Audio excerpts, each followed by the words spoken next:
खास होने वाला है, क्योंकि अगर आप किसी भी कंपटीशन एग्जाम की तैयारी करते हैं, चाहे आप एसएससी, सीएचएसएल या सीजीएल या किसी भी रेलवे के किसी पोस्ट की आप तैयारी करते हैं, चाहे बैंक पे क्लर्क की तैयारी करते हैं मेरे भाई, तो ऐसे क्वेश्चन अक्सर आपके एग्जाम में आते हैं। तो आज की इस वीडियो में हम लोग साइंस के कुछ ऐसे इंपॉर्टेंट क्वेश्चन करने वाले जो कि लूसेंट से हमने ऑब्जेक्टिव टाइप लिए हैं। तो चलिए शुरू करते हैं। सबसे पहले अगर हम पहले प्रश्न की बात करें तो पहले प्रश्न में क्या पूछा, अगर आप ध्यान से देखेंगे कि डीएनए की डबल हेलिक्स संरचना का प्रतिपादन किसने किया। ऑप्शन ए में है वाटसन और क्रिक, ऑप्शन बी है मेंटल, ऑप्शन सी है डार्विन, ऑप्शन डी है हरगोविंद खुराना। तो दोस्तों इसका correct answer option number A हो जाएगा, यानी कि वाटसन और क्रिक हो जाएगा इसका करेक्ट आंसर। यानी कि डीएनए की डबल हेलिक्स संरचना का प्रतिपादन किसने किया है, तो वाटसन और क्रिक ने किया है। ऑप्शन नंबर ए आपको याद रखना है। तो पहला प्रश्न बहुत ही ज्यादा खास था, महत्वपूर्ण था, जो कि आपको अच्छे से याद रहना चाहिए क्योंकि बहुत बार पूछा गया। तो डीएनए की डबल हेलिक्स संरचना का प्रतिपादन किसने किया, तो आपको याद रखना है वाटसन और क्रिक आपको याद रखना है। प्रश्न संख्या अगर हम 2 की बात कर ले तो प्रश्न संख्या 2 में क्या पूछा है कि मानव शरीर की सबसे बड़ी अंतःस्रावी ग्रंथि कौन सी है। Option A thyroid, option B है पिट्यूटरी, ऑप्शन सी है एड्रिनल, ऑप्शन डी है अग्नाशय। दोस्तों इसका correct answer option number A हो जाएगा, यानी कि थायराइड हो जाएगा। तो मानव शरीर की सबसे बड़ी अंतःस्रावी ग्रंथि कौन सी है, तो थायराइड है। तो ऑप्शन नंबर ए आपको याद रखना है थायराइड। चलिए अगले प्रश्न की बात कर लेते हैं। प्रश्न संख्या अगर हम 3 की बात करें तो इसमें क्या पूछा कि प्रकाश संश्लेषण में ऑक्सीजन किससे प्राप्त होती है। Option A CO2, option B H2O, option C glucose, option D है क्लोरोफिल। तो दोस्तों इसका correct answer option number B हो जाएगा, यानी कि H2O हो जाएगा। तो प्रकाश संश्लेषण में जो ऑक्सीजन है वो किससे प्राप्त होती है, तो H2O से प्राप्त होती है, आपको याद रखना है। बहुत ही महत्वपूर्ण प्रश्न है ये। चलिए अगले प्रश्न की बात कर लेते हैं। प्रश्न संख्या 4 में क्या दिया है कि सबसे हल्की धातु कौन सी है। Option A sodium, option B lithium, option C potassium, option D है मैग्नीशियम। तो दोस्तों इसका correct answer option number B हो जाएगा, यानी कि लिथियम हो जाएगा। तो सबसे हल्की धातु कौन सी है, तो लिथियम है। तो लिथियम आपको याद रखना, ऑप्शन नंबर बी इसका करेक्ट होगा। चलिए अगले प्रश्न की बात कर लेते हैं। प्रश्न संख्या 5 की विटामिन B12 में कौन सी धातु पाई जाती है। Option A iron, option B cobalt, option C calcium, option D zinc. तो दोस्तों इसका correct answer option number B हो जाएगा, यानी कि कोबाल्ट पाया जाता है। विटामिन B12 में कौन सी धातु पाई जाती है, तो कोबाल्ट आपको याद रखना है। विटामिन B12 में कोबाल्ट पाई जाती है। चलिए अगले प्रश्न की बात कर लेते हैं। प्रश्न संख्या अगर हम 6 की बात करें तो इसमें क्या पूछा है कि रेडियो धर्मिता की SI इकाई क्या है। Option A gray, option B becquerel, option C sievert, option D है क्यूरी। दोस्तों इसका correct answer option number B हो जाएगा, यानी कि बेकरल हो जाएगा। रेडियो धर्मिता की SI इकाई क्या है, तो बेकरल है। तो ऑप्शन नंबर बी आपको याद रखना है, बेकरल, ऑप्शन नंबर बी इसका करेक्ट होगा। फिर से हम लोग क्या करेंगे, प्रश्न संख्या 6 को हम लोग पढ़ेंगे। रेडियो धर्मिता की SI इकाई क्या है। Option A gray, option B becquerel, option C sievert, option D curie. तो दोस्तों इसका correct answer option number B हो जाएगा, यानी कि बेकरल हो जाएगा इसका करेक्ट आंसर।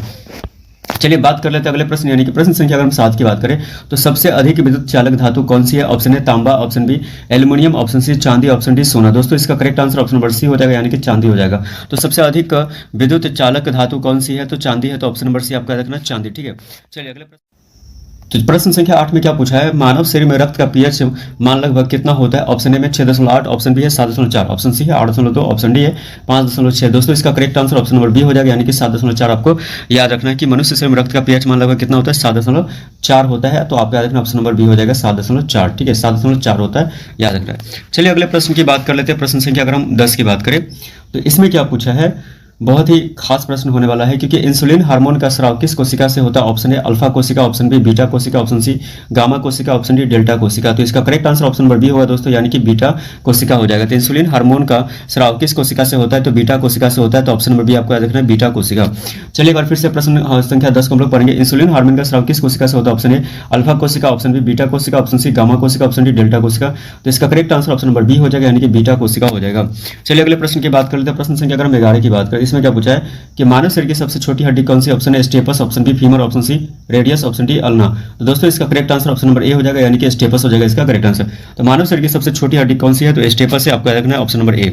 अगले प्रश्न की बात कर लेते हैं। प्रश्न संख्या अगर हम 12 की बात करें तो इसमें क्या पूछा है कि ओजोन परत मुख्यतः वायुमंडल की किस परत में होती है। ऑप्शन ए क्षोभ मंडल, ऑप्शन बी समताप मंडल, ऑप्शन सी मध्य मंडल, ऑप्शन डी आयन मंडल। दोस्तों इसका correct answer option number B हो जाएगा, यानी कि समताप मंडल हो जाएगा इसका करेक्ट आंसर। अगले प्रश्न की बात कर लेते हैं। प्रश्न संख्या 13 की, इसमें कहते हैं कि हाइड्रोजन बम किस सिद्धांत पर आधारित है। ऑप्शन ए नाभिकीय विखंडन, ऑप्शन बी नाभिकीय संलयन, ऑप्शन सी रासायनिक विस्फोट, ऑप्शन डी विद्युत विसर्जन। दोस्तों इसका correct answer option number B हो जाएगा, यानी कि नाभिकीय संलयन हो जाएगा। तो हाइड्रोजन बम किस सिद्धांत पर आधारित है, तो नाभिकीय संलयन पर आधारित है। तो ऑप्शन नंबर बी आपको याद रखना नाभिकीय संलयन। अगले प्रश्न की बात कर लेते हैं। प्रश्न संख्या 14 की बात करें, इसमें क्या कहते हैं मानव शरीर में सबसे लंबी कोशिका कौन सी है। ऑप्शन ए तंत्रिका कोशिका, ऑप्शन बी मांसपेशी कोशिका, ऑप्शन सी रक्त कोशिका, ऑप्शन डी त्वचा कोशिका। तो दोस्तों इसका correct answer option number A हो जाएगा, यानी कि तंत्रिका कोशिका हो जाएगा। तो मानव शरीर में सबसे लंबी कोशिका कौन सी है, तो तंत्रिका कोशिका, ऑप्शन नंबर ए आपको याद रखना। वीडियो का सबसे लास्ट प्रश्न है, तो प्रश्न संख्या 15 में क्या पूछा है कि पौधों में जल का मुख्य परिवहन किस ऊतक द्वारा होता है? Option A phloem, option B xylem, option C cambium, option D है एपिडर्मिस। तो इसका correct answer option number B हो जाएगा, यानी कि जाइलम हो जाएगा इसका करेक्ट आंसर। तो पौधों में जल का मुख्य परिवहन किस ऊतक द्वारा होता है? तो जाइलम द्वारा होता है। तो ऑप्शन नंबर बी आपको अच्छे तरीके से याद रखना है। तो अगर अभी तक मेरे चैनल को सब्सक्राइब नहीं किया, अगर पहली बार मेरे चैनल पर विजिट किए तो चैनल को जरूर सपोर्ट करें, सब्सक्राइब करें, क्योंकि हम आपके लिए इंपॉर्टेंट क्वेश्चंस लाते रहते हैं अगर आप किसी भी कंपटीशन एग्जाम की तैयारी करते हैं। तो धन्यवाद, मिलते हैं नेक्स्ट में, तब तक के लिए बाय बाय।